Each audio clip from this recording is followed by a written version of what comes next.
किशोरी लाल जी के बेटे राघव की शादी की बात जगह जगह चल रही थी, लेकिन किशोरी लाल जी को कोई लड़की पसंद ही नहीं आती थी। और उसकी एक ही वजह थी, किशोरी लाल जी का लालची होना। उनको लड़की वालों से मोटा दहेज चाहिए था और इसी चक्कर में एक दिन वो एक बहुत पैसे वाले के घर अपने बेटे का रिश्ता लेकर पहुंचे। उस आदमी का नाम था ओम प्रकाश। देखिए किशोरी लाल जी, मेरी एक ही बेटी है और मेरी सारी संपत्ति जायदाद सब कुछ मेरी बेटी नैना का ही है। पापा, नाम से लगता है बहुत खूबसूरत होगी। कितना अच्छा नाम है ना, नैना। ओ, वैसे बात तो सही है आपकी। अब इतना पैसा है, जमीन जायदाद है, इकलौती बेटी, आप भी क्या करेंगे?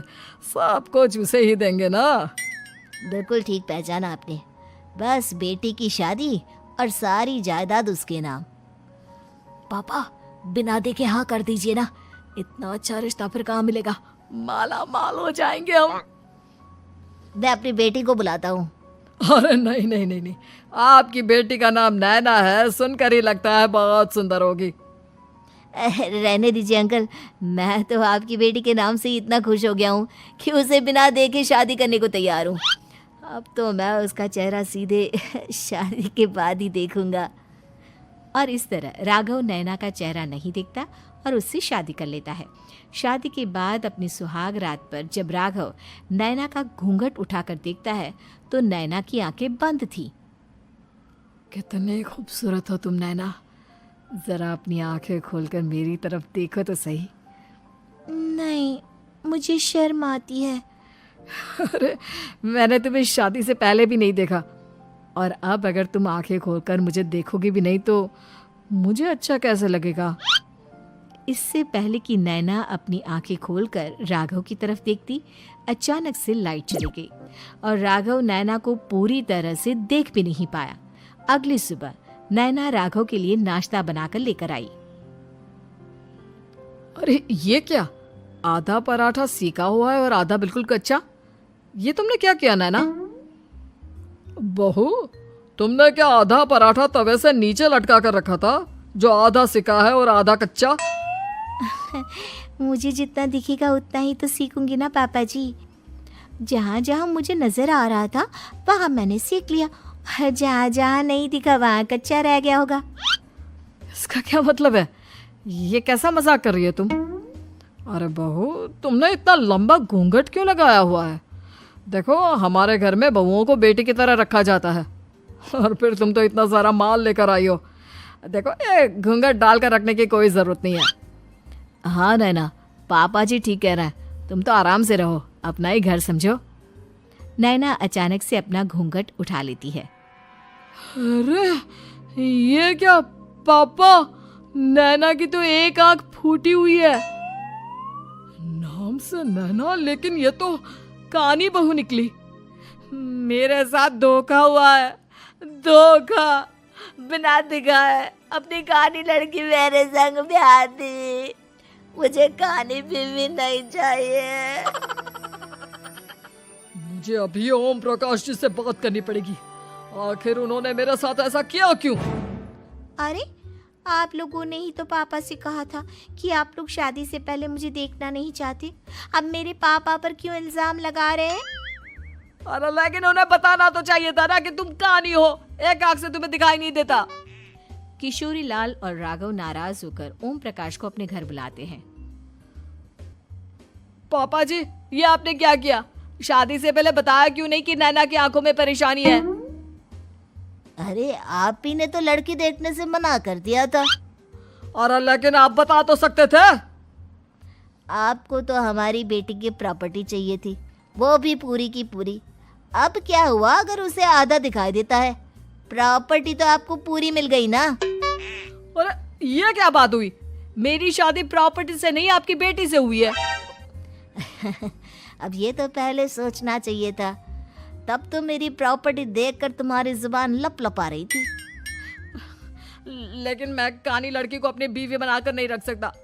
पापा, कुछ करिए ना आप। हाँ, करता हूँ।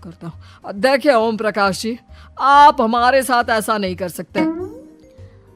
और तुम देखो, अगर तुमने मेरी बेटी से शादी तोड़ी ना तो जो भी प्रॉपर्टी मैंने तुम्हें दी है वो तो पूरी की पूरी वापस ले ही लूँगा और आधी प्रॉपर्टी तुम्हारी भी लूँगा।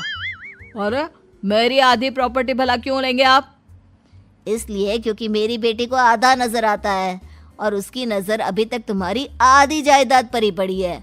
अब तुम उसे घर से निकालोगे तो कुछ तो लेकर जाएगी ना। और अगर हम आपकी बेटी को अपने घर की बहू बना कर रखे तो? तो तुम्हारी पूरी प्रॉपर्टी तुम्हारी ही रहेगी और जो मैंने तुम्हें दिया है ना उसमें से बस मैं आधा लेकर जाऊंगा। अरे लेकिन अब आप अपनी दी हुई प्रॉपर्टी में से आधी वापस क्यों लेकर जाएंगे? अगर मैं आपकी बेटी को अपनी पत्नी बनाकर रखने को तैयार हूं तो? इसलिए ताकि भविष्य में अगर तुम मेरी बेटी को धोखा दो तो उसके पास कुछ तो रहे जो पति का हो। वैसे मेरे पास तो बहुत कुछ है लेकिन अपने पति की कोई निशानी तो उसके पास होनी चाहिए ना। अब अगर तुमने मेरी बेटी को कहानी कहा तो तुम्हें प्रॉपर्टी भी कहानी ही मिलेगी, पूरी नहीं। जमाए राजा। किशोरी लाल और राघव समझ चुके थे कि वो बुरी तरह फंस चुके हैं और अब उनके पास वहां से निकलने का कोई चारा नहीं है। अब समझ में आया ना, लालच बुरी बला होती है। एक तो तुम्हें प्रॉपर्टी मिली, ऊपर से बीवी मिली, उसमें तुम्हें नखरे भी दिखाने हैं। आए बड़े, चुपचाप बैठो दोनों। कुछ दिनों के बाद नैना राघव की कार लेकर बाजार घूमने निकलती है और जब कार लेकर वापस आती है, ये क्या? एक तरफ से मेरी गाड़ी पूरी खराब हो चुकी है।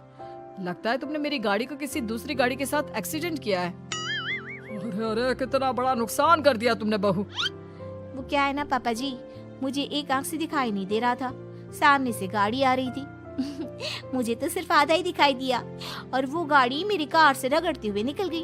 अब मैं क्या करूं बताओ? आप इसे ठीक कराने के पैसे कौन देगा? तुम्हारे पापा। तुमने मुझसे इस तरह से बात की? अभी रुको। नैना राघव की शिकायत ओम प्रकाश को कर देती है। देखो राघव, अब जो मेरी आधी प्रॉपर्टी तुम्हारे पास थी ना उसमें से आधी और मैं लेकर जाऊंगा क्योंकि तुमने मेरी बेटी को डांटा। अरे नहीं नहीं पापा जी, गलती हो गई, माफ कर दो।